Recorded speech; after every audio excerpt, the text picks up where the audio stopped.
51 years.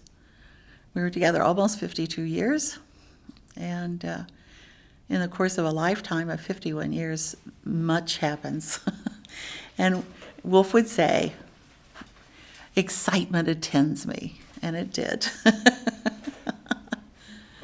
Well, actually, Wolf had relatively few jobs you have to realize that when he started working in the 60s, and our culture was on the move all the time. Think of how many moving vans you saw on the highway as compared to today. So when Wolf was working on his dissertation from Peabody, he was almost finished, not quite, but he needed a job.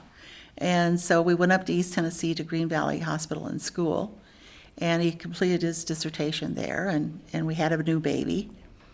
And we stayed in Green Valley for two and a half years, and it was a new institution that had just been opened.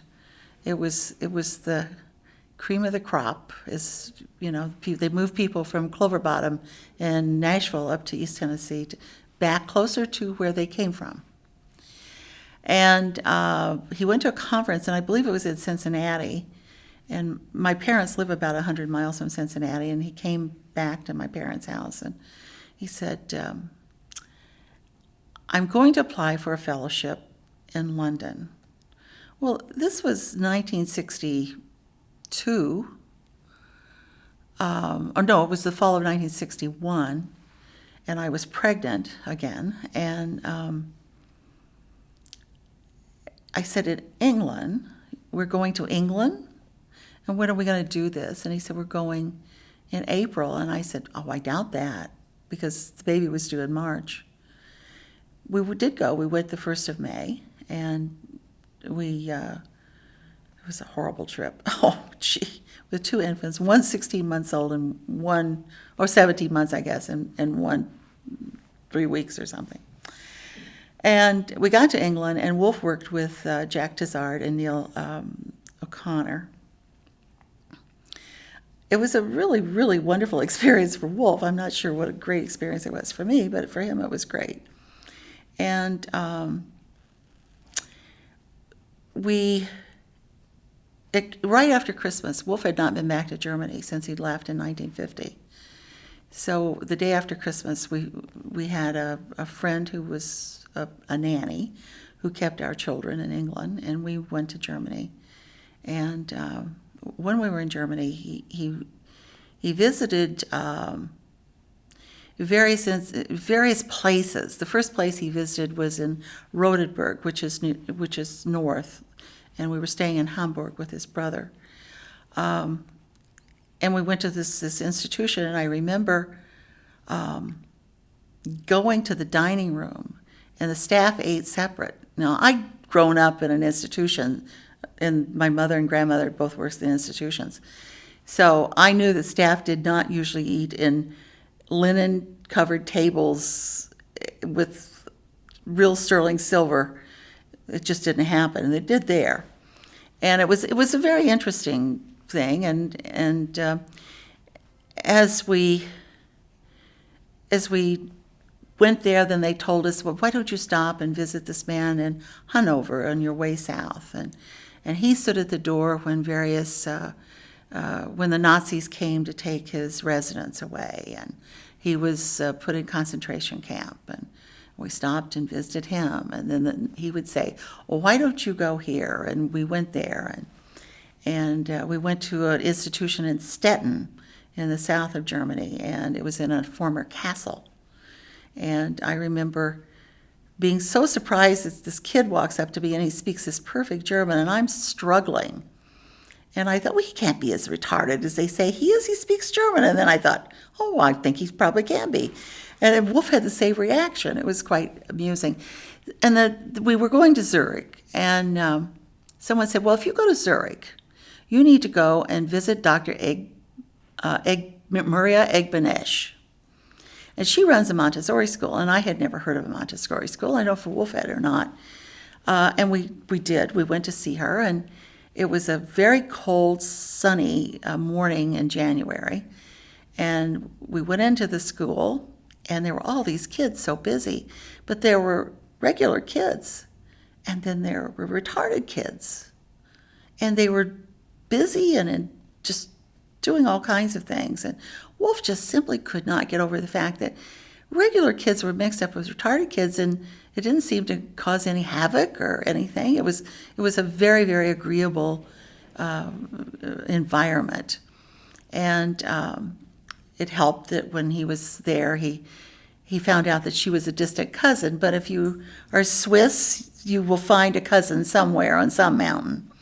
And so I think, and I say today, and I don't know if Wolf would agree, but I think he might, that was probably the kernel. That was probably the kernel that put all of this at his mind. He just couldn't get over that these kids were playing so nice, and that the regular kid would help the retarded kid, and it was nice. So when we came back to the United States, we went to Plymouth State Hospital in Northville, Michigan. And that too was supposed to be the best institution. And you go into institutions, and I don't care how good they are, it is not your regular home. And so we only stayed there a year. And so we decided that it wasn't a good fit. We started taking the job because it was hard to know what to do from England. And we went then to Omaha, to the University of Nebraska Medical School. And he was an assistant professor, hired on as assistant professor at the medical school. And they had interesting programs and things that they were working on. And one of the things that was very interesting to Wolf, and maybe this was the beginning of his interest, they were affiliated with a parent group which was called GoArk. And one of the women who was a volunteer, we have to remember in the 60s, women didn't work, but they had projects that they did and so on. And her husband was an attorney in town, and this is her civic duty. And she was connected with GoArk, and they invited us out for an evening in the summer. And I remember her saying to Wolf, I want for these parents what they can't envision for their child. And Wolf worked with GoArk, and he worked with Mrs. Vance. And so you take Wolf seeing children that can play together, and it works. You take parents that have children and are committed to caring for their children, and the sadness of the parents when their child has to go to the institution. And in Nebraska, there's just one institution, which is in the southeast corner of Nebraska. If you live in North Platte, it's a day's drive to visit your child. And how many times can you do that, particularly if you have a young family? And we knew people that lived in Omaha, which was 100 miles, and they would go every 2 weeks, and it was a great hardship. So things sort of began it was almost like building blocks. Bob Kugel was a pediatrician. He came to the medical school, I believe, as, I'm not sure, maybe head of pediatrics. And he was very, very interested in working with retarded kids. And he later became the dean of the medical school. And the president's panel had him ask him to write this book about services. And Wolf wrote the book. And he helped Dr. Kugel. He pretty much did most of the writing.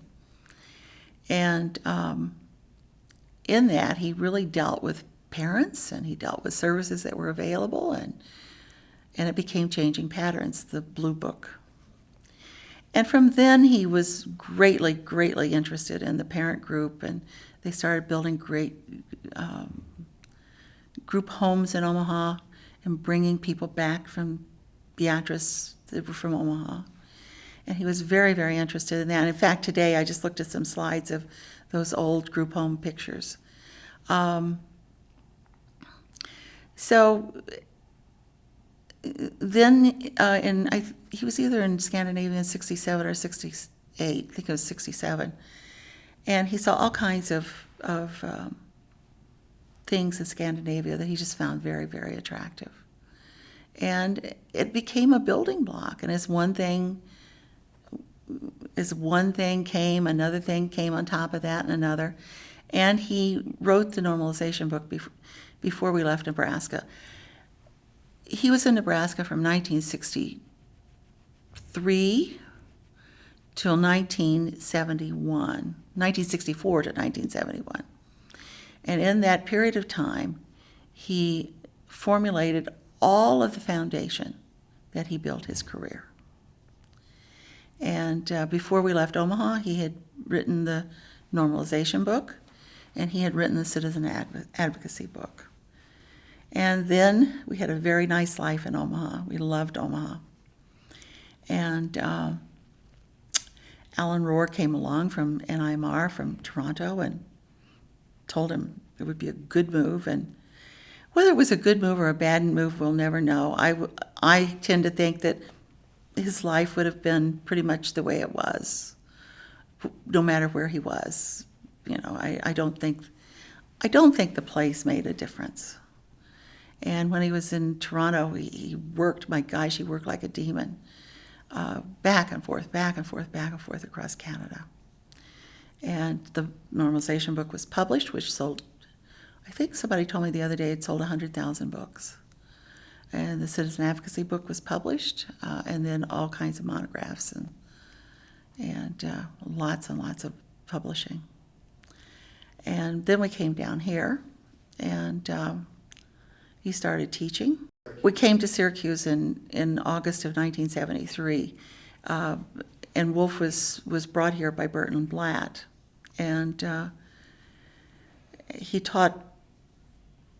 The first few years I believe he taught 2 courses a semester, which for a doctoral program is standard. And then he just was on the road all the time. And he would come in, he would teach his course, and he would go out. We did this for years. And and sometimes he would have double classes, you know, a 3-hour class. On the road doing what? Doing lectures and lectures and lectures. And so when the students came, if they had a double class, then we had dinner at our house, and it became a big social event. And with lots of students, and in the winter, our living room, which is you've been there, it was a big living room, became a classroom. It was a little strange when people walked in and saw all the chairs were facing toward the archway, but it worked. And Wolf continued to write, and he continued to lecture, and he pretty much kept, he reduced the amount of traveling he did. But, he didn't travel much the last 3 years. But even a year ago in May, he'd gone to Massachusetts. So his last day of work was January the 17th, and he died on the 27th of February. He was determined that he was going to have a fulfilling life, and he made his life fulfilling. At the time we came, Syracuse University School, the Department of Special Ed was the best school in the country. Bert had and he wasn't dean yet when we came. He became dean maybe a year or 2 later.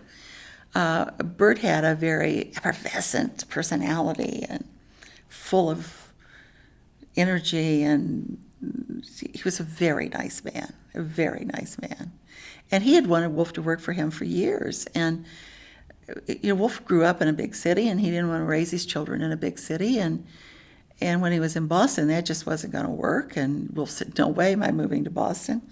And so when we had gone to Toronto just for 2 years, there was never to be more than that.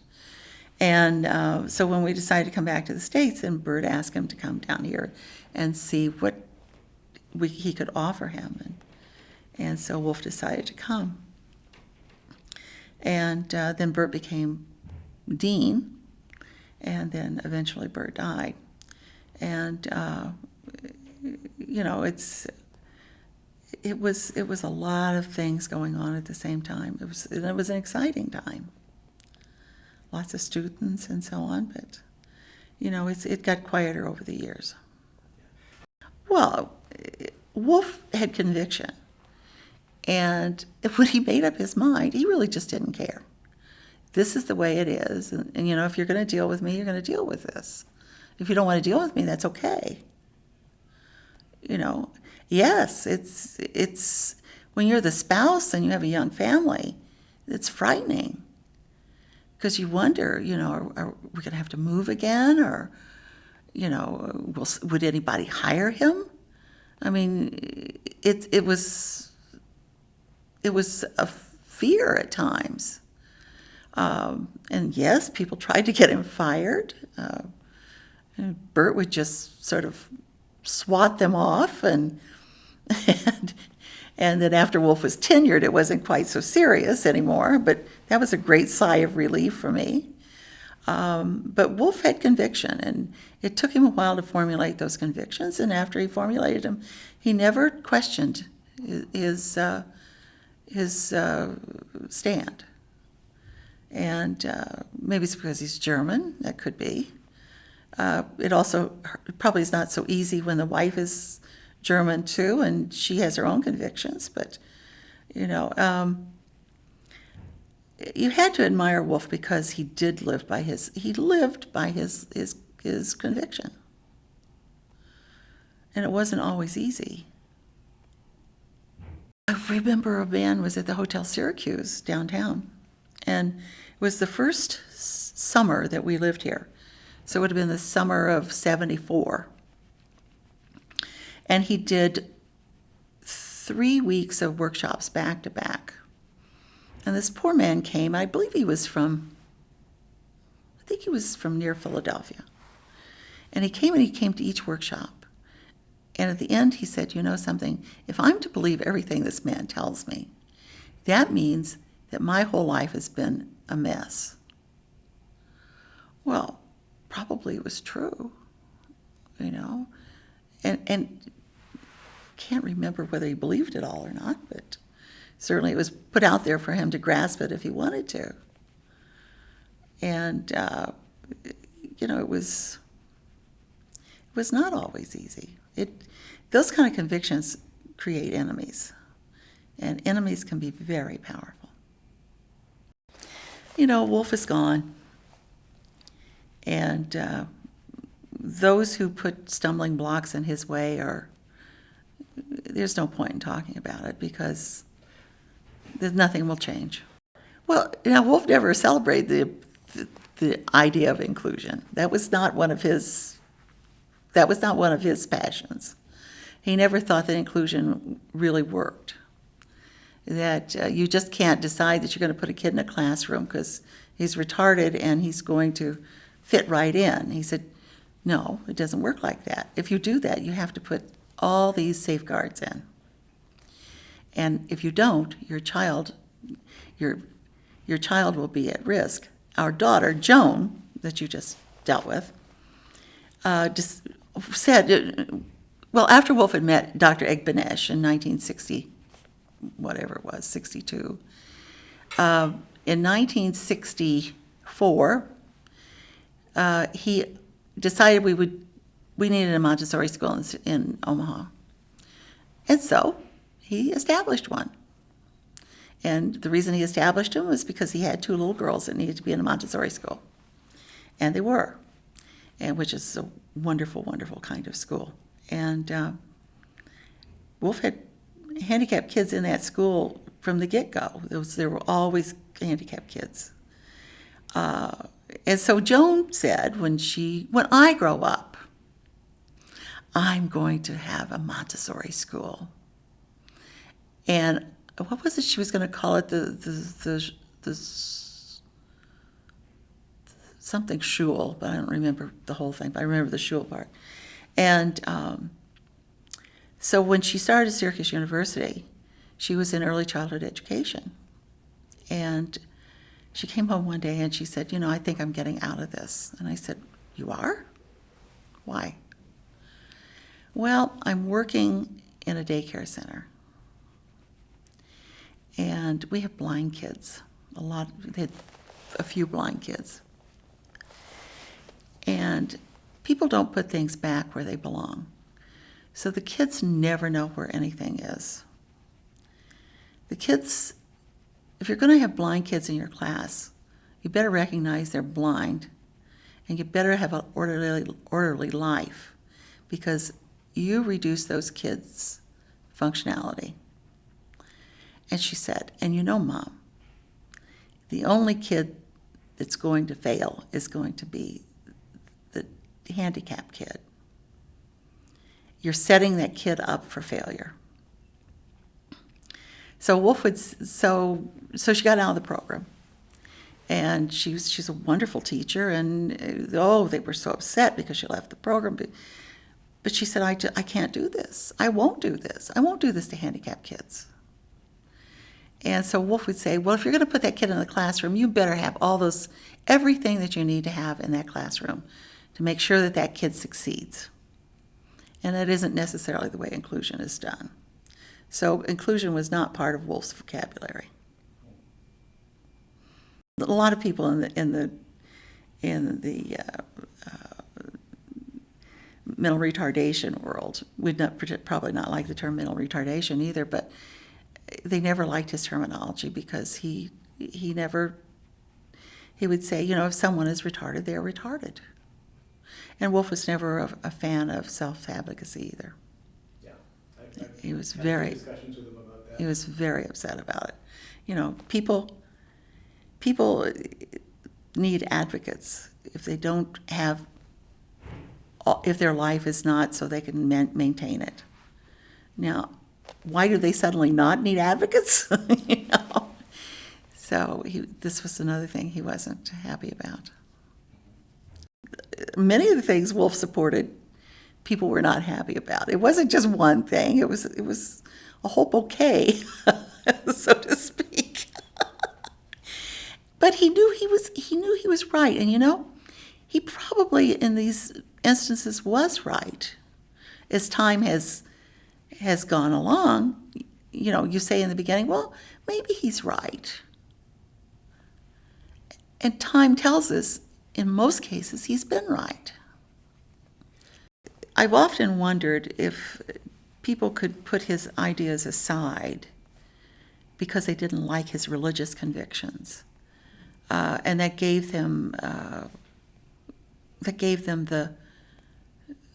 they could say to themselves, I don't like his religious convictions, and I don't like the way they play into his whole thinking.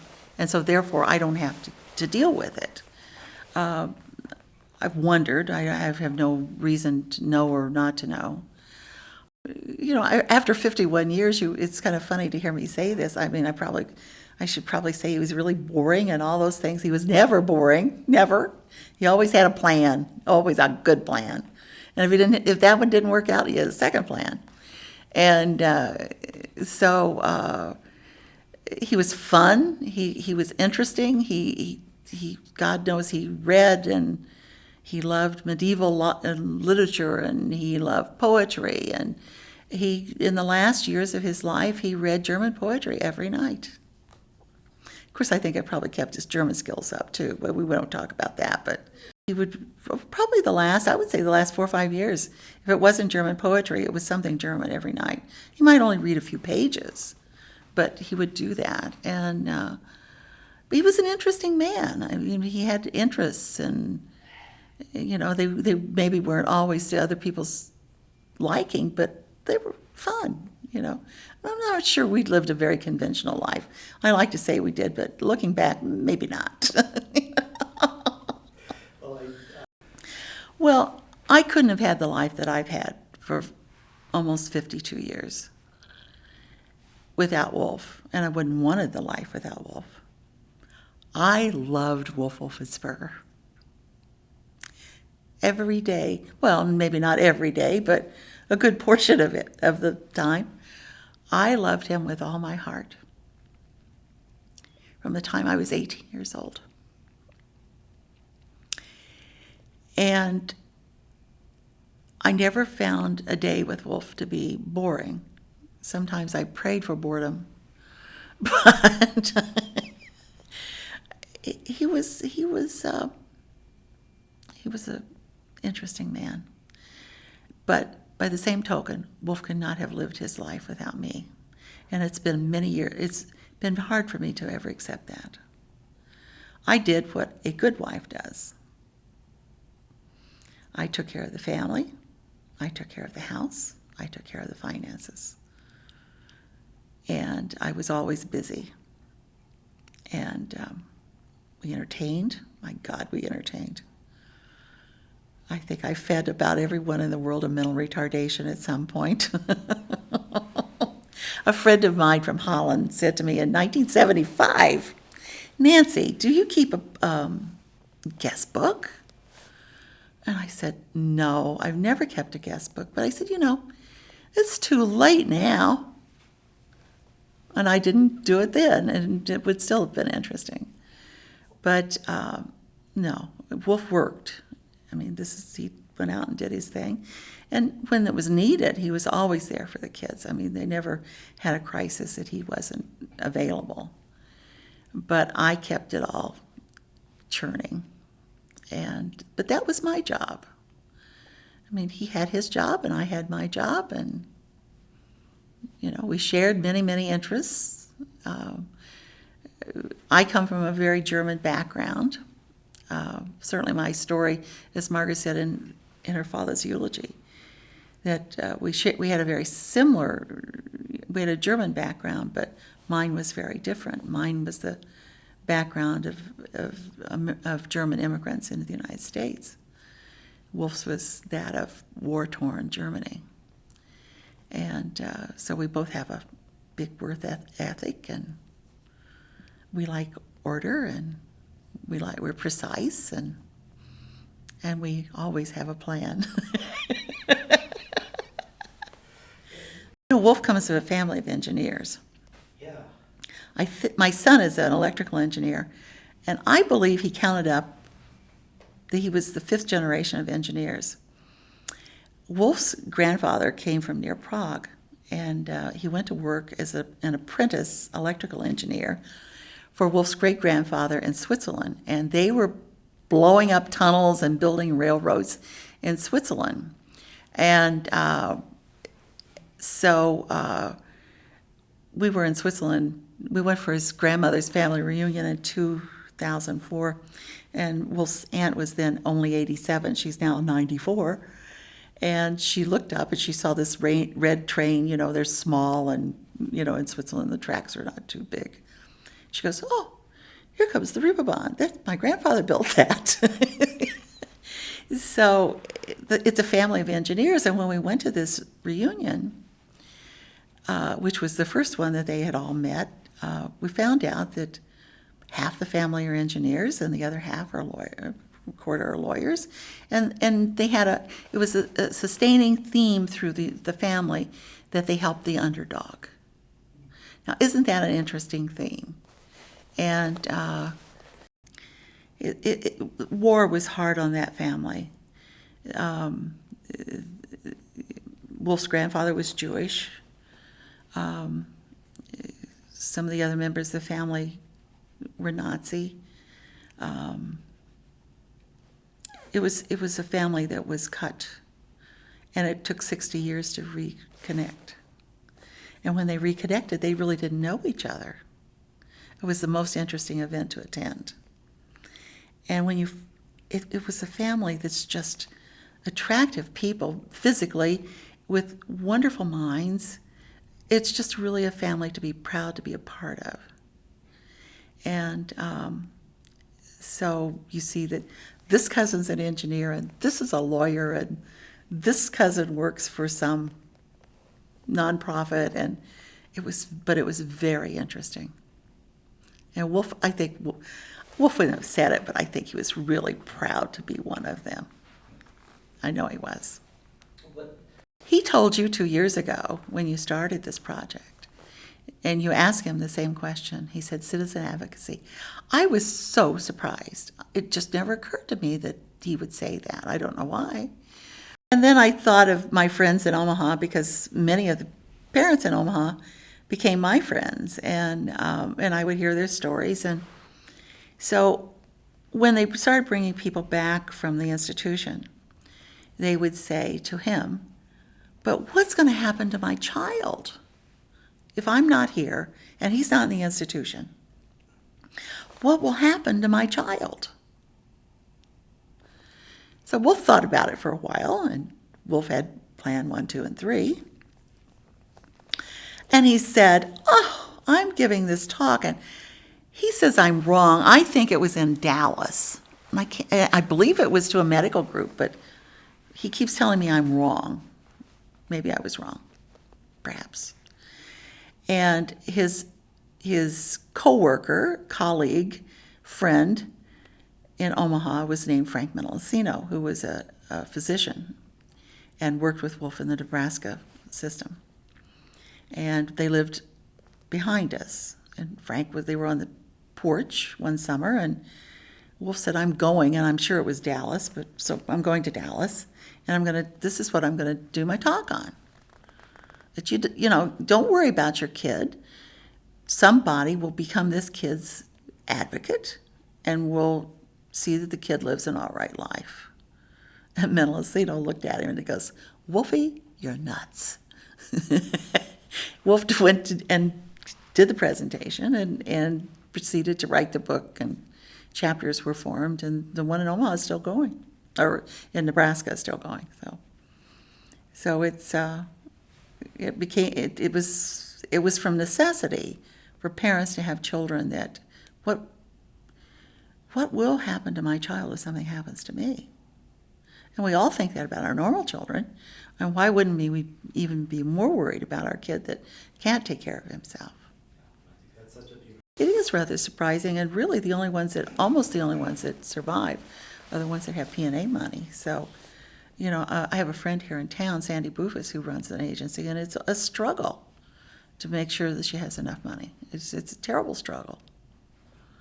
But she does such good things, and so he was very, very proud of that. And probably he was equally proud of his kids not in a traditional, oh, I love you, love you, love you. They always knew he loved them. But when they did things that were really above and beyond what he expected, he was always so proud of them. And our son, Paul, applied for a Fulbright Scholarship. And so he came to his father and he told his father, I'm applying for a Fulbright Scholarship. And Wolf said, I don't know, Paul, I'm not sure you're bright enough for that. Well, that really offended Paul, really offended him.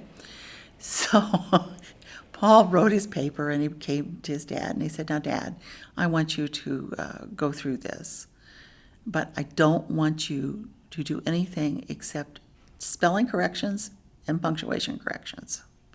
And if you think a sentence can be restructured, make a note. This is not your paper, it's mine. And so Wolf did, and he read it, and he goes, well, it's quite a good paper, but I can't imagine he's going to be selected for a Fulbright. Well, Paul was selected as a Fulbright scholar. And Paul to this day will say, Dads would say, you're not smart enough to be a Fulbright. Well, I was. And Wolf was so, so, so proud. So he was in Germany, and Paul was trying to speak German, and even though the kids had been in Germany a lot, and it was hard. And I remember Paul saying to the Fulbright people, I don't speak German, and they said, oh yes, you do, you just don't know it. And Paul said, well, it's a big secret then. And so Wolf was in Germany. They got together, and Wolf came home, and he goes, oh, you should just hear his German. He's just slaughtering it. But he's fluent. So, But he was so proud that Paul was just butchering it, but he was trying. And it wasn't so important that Paul speak perfect German. It was important that he try. Normalization had been so bastardized, and he would just have fits, absolute fits when he would see some of the stuff. They would say, well, normalization dictates. And he would say, oh, no, it doesn't. And I think he was very eager to try to fix it in a way that was more normal. And so I think he was so aggravated by the way it had been used and abused that he was really glad to go to that next step. I'm not sure that next step was ever as popular as normalization. And I don't think that Wolf will be known as the man who brought SRV, but he will be known as the man who wrote the normalization textbook. And I think he was really proud of that textbook. It was his first really big book, and he was very proud of it, and he should have been. I don't know how well people really knew Wolf. I think it's sort of it's interesting. People knew Wolf in the way they wanted to know Wolf. And sometimes I would say, really? Oh, that's interesting. They would see in him what they wanted to see. And I'm not always sure it was who the man was. All the singing people are talking about Wolf is just like, really? Because the only singing I remember, the only singing my kids remember, at Christmas, he insisted we sing Christmas carols in German. Now, it's okay for Paul to do it. It's okay for my grandson to do it. It's okay for Wolf. It isn't okay for Margaret, Joan, and me. And it was a struggle. And then Joe said to me the other day, what was that? Picking up the papers as soon as we got finished. Was he afraid we were going to take him home? Probably was. And but it was excruciating. It was horrible. And we would all go, God, we'll be singing, And that's the only time I ever really heard Wolf sing. And ever since he died, and he put his obituary, he loved cats and song. But Wolf didn't go around singing. And all of a sudden I keep hearing this music that Wolf loved. And I was like, really? Mm-hmm, if you say so. That wasn't my memory of Wolf. Well, I grew up my grandmother and my mother worked in an institution. And so when I was a child, it was a great thing. You could go and visit my grandmother. She was a cook. And I loved her commercial kitchen. Oh, I loved it. And I became a cook. And so I've been in and out of institutions all my life. I mean, I never know a time. There is never a time in my life that I haven't known retarded people. That's just the way it is. And I would often say to people, what is all this pity for retarded people? I don't have that pity. But it's because I had been raised with retarded people, I saw people that had limitations. So you have limitations, so we work around them. And I think with Wolf, when he did these things, they weren't unusual for me, which maybe is too bad, really. Maybe I've been more appreciative of what he was doing if it had been something that was dissimilar than something that I didn't know. And Wolf made a big difference in people's lives. And I hope that that's how he's remembered. I hope that, forget the song and forget the cats and forget all these things, but remember that Wolf really tried to make a difference, and he did.